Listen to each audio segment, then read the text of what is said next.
시편 61편. 하나님이여, 나의 부르짖음을 들으시며 내 기도에 귀를 기울이소서. 내 마음이 약해질 때에 땅 끝에서부터 주께 부르짖으오리니 나보다 높은 바위에 나를 인도하소서. 주는 나의 피난처이시요 원수를 피하는 견고한 망대이심이니이다. 내가 영원히 주의 장막에 머물며 내가 주의 날개 아래에 피하리이다. 셀라. 하나님이여, 주께서 내 서원을 들으시고 주의 이름을 경외하는 자의 기업을 내게 주셨나이다. 주께서 왕에게 장수하게 하사 그의 나이가 여러 대에 미치게 하시리니 그가 영원히 하나님 앞에서 거주하리로다. 인자와 진리를 예비하사 그를 보호하소서. 그리하시면 내가 주의 이름을 영원히 찬양하며 매일 나의 서원을 이행하리이다. 시편 61편은 딱 한 줄로 요약하면 힘들고 외로울 때 주님께 전적으로 의지하고 감사하는 다윗의 간절한 기도라고 할 수 있어요. 다윗이 여러 힘든 상황, 아들 압살롬의 반란이나 적들의 위협 같은 상황에서 하나님께 피하고 보호를 구하는 내용이죠. 좀 더 자세히 뜯어보면 이런 의미들이 숨어 있어요. 1절, 2절, 절박한 부르짖음과 갈망. 하나님이여, 나의 부르짖음을 들으시며 내 기도에 귀를 기울이소서. 이거 완전 간절한 맥스 아닌가요? 극한의 상황에서 다른 사람한테 기대는 게 아니라 바로 하나님께 소리 지르는 거죠. 내 마음이 약해질 때에 땅 끝에서부터 주께 부르짖으오리니 나보다 높은 바위에 나를 인도하소서. 땅 끝에서는 엄청 멀리 고립되고 절망적인 상황을 의미하고요. 나보다 높은 바위는 인간의 힘으로는 도저히 올라설 수 없는 안전한 피난처, 즉 하나님을 비유한 거예요. 인간의 한계를 인정하고 오직 하나님께만 의지하는 모습입니다. 3절, 4절, 확신과 안식처. 주는 나의 피난처이시요 원수를 피하는 견고한 망대이심이니이다. 하나님이 곧 나의 도피성이라는 고백이죠. 흔들리지 않는 튼튼한 방어선 같은 존재라는 거예요. 내가 영원히 주의 장막에 머물며 내가 주의 날개 아래에 피하리이다. 장막 성전은 하나님의 임재를 상징하고 주의 날개 아래는 어미 새가 새끼를 품듯 따뜻하고 안전한 보호를 의미해요. 영원히 하나님 곁에 있고 싶다는 다윗의 바람이 담겨 있습니다. 5절에서 7절, 서원에 대한 응답과 축복. 하나님이여, 주께서 내 서원을 들으시고 주의 이름을 경외하는 자의 기업을 내게 주셨나이다. 하나님이 자신의 기도를 들어주셨다는 확신, 그리고 경외하는 자에게 약속된 축복 기업을 주신다는 믿음이죠. 다윗 왕권을 굳건히 지켜주시리라는 기대도 엿보입니다. 이 부분이 특히 다윗 자신을 왕으로 세우시고 지켜주시는 하나님을 찬양하는 동시에 그 후손들에게도 이 복이 이어지기를 바라는 마음을 담고 있다고 해석되기도 해요. 8절, 영원한 찬양과 서원 이행. 그리하시면 내가 주의 이름을 영원히 찬양하며 매일 나의 서원을 이행하리이다. 하나님이 자신을 지켜주신다면 영원히 하나님을 찬양하고 하나님께 했던 서원, 충성, 순종 등을 매일매일 지키겠다는 다짐이죠. 고난 속에서도 믿음을 잃지 않고 구원받은 후에 하나님께 감사와 순종으로 보답하겠다는 약속이에요. 결론적으로 시편 61편은 인생의 벼랑 끝에 섰을 때도 포기하지 않고 하나님을 찾으면 그분만이 진정한 피난처와 희망이 되어주신다는 메시지를 던져요. 그리고 그 은혜에 대한 감사와 평생의 충성을 다짐하는 내용입니다. 시편 62편. 내 영혼이 잠잠히 하나님만 바라며 나의 구원이 그에게서 나오는도다. 오직 그만이 나의 반석이시요 나의 구원이시요 나의 요새이시니 내가 크게 흔들리지 아니하리로다. 너희가 언제까지 사람을 공격하려느냐? 너희가 다 죽임을 당하리니 기울어가는 담 같고 흔들리는 울타리 같으리라. 그들이 그를 그의 높은 자리에서 떨어뜨리기만 꾀하고 거짓을 즐겨하니 입으로는 축복이요 속으로는 저주로다 셀라. 내 영혼아 잠잠히 하나님만 바라라.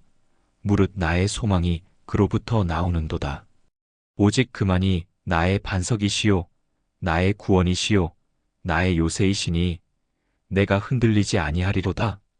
나의 구원과 영광이 하나님께 있으며 내 힘의 반석과 피난처도 하나님께 있도다. 백성들아 시시로 그를 의지하고 그 앞에 마음을 토하라. 하나님은 우리의 피난처시로다 셀라. 진실로 낮은 자도 헛되고 높은 자도 거짓되니 저울에 달면 그들은 입김보다 가벼우리로다. 포악을 의지하지 말며 탈취한 것으로 허망하여지지 말며 재물이 늘어도 거기에 마음을 두지 말지어다. 하나님이 한두 번 하신 말씀을 내가 들었나니 권능은 하나님께 속하였다 하셨도다. 주여 인자함도 주께 속하였사오니 주께서 각 사람이 행한 대로 갚으심이니이다. 시편 62편은 정말 진한 신앙 고백을 담고 있는 시편이에요. 다윗이 쓴 이 시편은 한마디로 오직 하나님만이 나의 소망이라는 강력한 메시지를 전달하고 있어요. 핵심 의미 1. 절대적 신뢰와 의지. 내 영혼이 잠잠히 하나님만 바라며 1절, 5절 이 반복되는 구절이 시편의 핵심이에요. 잠잠이라는 말은 히브리어로 두마인데 완전한 침묵과 평온 속에서 오직 하나님만 바라본다는 의미예요. 세상의 혼란과 소음을 차단하고 하나님께만 집중하는 거죠. 2. 흔들리지 않는 신앙. 내가 크게 흔들리지 아니하리로다. 2절, 6절. 다윗은 외부 환경이나 적의 공격에도 불구하고 자신이 흔들리지 않을 것이라 선언해요. 왜냐면 하나님이 그의 반석, 구원, 요새이기 때문이죠. 3. 인간의 헛됨과 하나님의 권능 대비. 진실로 낮은 자도 헛되고 높은 자도 거짓되니 저울에 달면 그들은 입김보다 가벼우리로다. 9절 인간의 지위나 권력이 얼마나 허무한지 날카롭게 지적해요. 부와 권력을 의지하는 것의 무의미함을 강조하죠. 4. 하나님의 두 가지 속성 권능과 인자하심. 하나님이 한두 번 하신 말씀을 내가 들었나니 권능은 하나님께 속하였다 하셨도다. 주여 인자함도 주께 속하였사오니 11절, 12절. 하나님의 강력한 힘과 따뜻한 사랑이 함께 있다는 균형 잡힌 신관을 보여줘요. 이 시편은 결국 세상이 흔들려도 하나님만 의지하면 흔들리지 않는다는 강력한 믿음의 선언이에요. 시편 63편. 하나님이여 주는 나의 하나님이시라. 내가 간절히 주를 찾되 물이 없어 마르고 황폐한 땅에서 내 영혼이 주를 갈망하며 내 육체가 주를 앙모하나이다. 내가 주의 권능과 영광을 보기 위하여 이와 같이 성소에서 주를 바라보았나이다. 주의 인자하심이 생명보다 나음으로 내 입술이 주를 찬양할 것이라. 이러므로 나의 평생의 주를 송축하며 주의 이름으로 말미암아 나의 손을 들리이다. 골수와 기름진 것을 먹음과 같이 나의 영혼이 만족할 것이라. 나의 입이 기쁜 입술로 주를 찬송하되 내가 나의 침상에서 주를 기억하며 밤중에 주의 말씀을 작은 소리로 읊조릴 때에 하오리니 주는 나의 도움이 되셨음이라. 내가 주의 날개 그늘에서 즐겁게 부르리이다.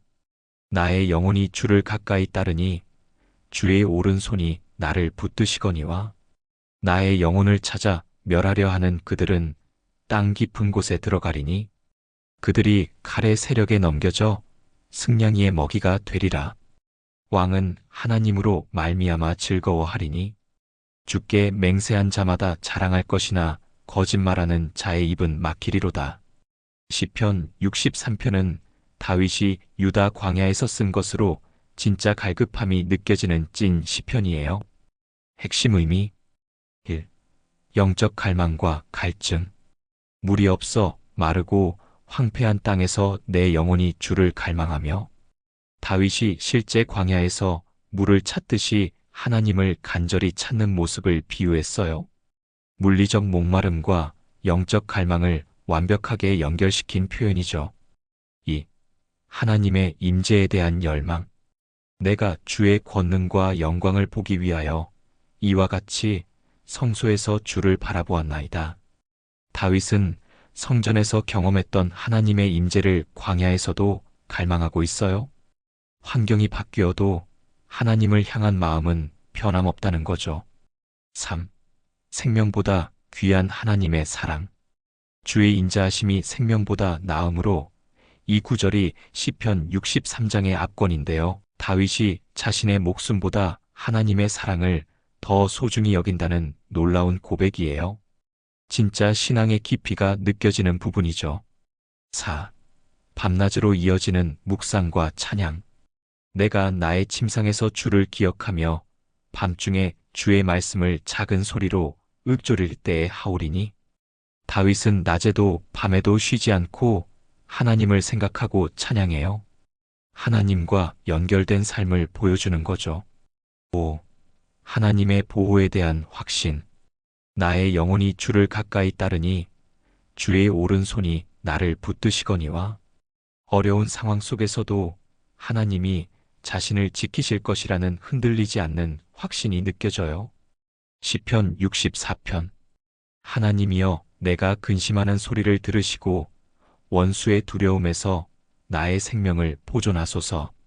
악을 꾀하는 자의 음모에서, 악을 행하는 자의 소란에서 나를 숨기시고, 그들이 칼같이 자기 혀를 연마하며 화살같이 독한 말로 겨누고 숨은 곳에서 완전한 자를 쏘려 하다가 갑자기 쏘고도 두려워하지 아니하는도다.